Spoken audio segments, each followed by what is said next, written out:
Amanya Senyonga John Bosco kuva Mujje Tukole Millers and General Stores tuli wano ku Radio Bilali okuddukira eri baganda baffe ate abasiibye kuba mutuufu okusiiba ekisiibo kukimalako nakyo kikulu nnyo ate oluusi waliwo boyinza okusanga tebasobodde kwetuusaako obusobozi bwa kufuna akaceere ate nga emmere enkulu ku lunaku lwaffe olwa Idi. Mutuufu omuntu bw'atalya ku piraawo bw'atalya ku wali mutuufu abanga ataasiibye. So netusalawo netuddukira baganda baffe abo naddala abali mu bwetaavu atabalina busobozi tubaleetere kawali ngaffe Mujje Tukole naffe ate Mungu mwana atuweere empeera. Ange okuva Mujje Tukole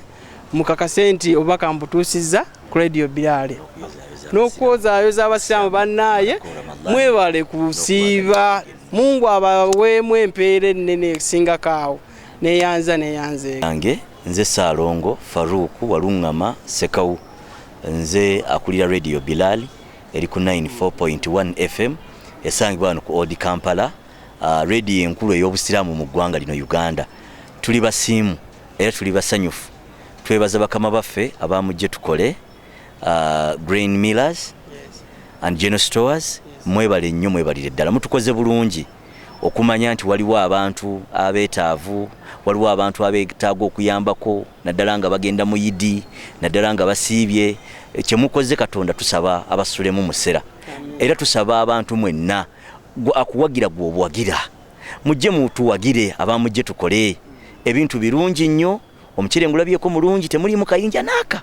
era nsaba kampuni eno Katonda agiteekemu omukisa agiteekemu obwangu naffe tujja giwagira ni mukama waffe mufti wa Uganda musanyufu nnyo obaka twamutegeezezzaako nti abakulu webali era naye musanyufu era nabo batujja batwalayo aba Mujje Tukole bamulabireko ddala bulungi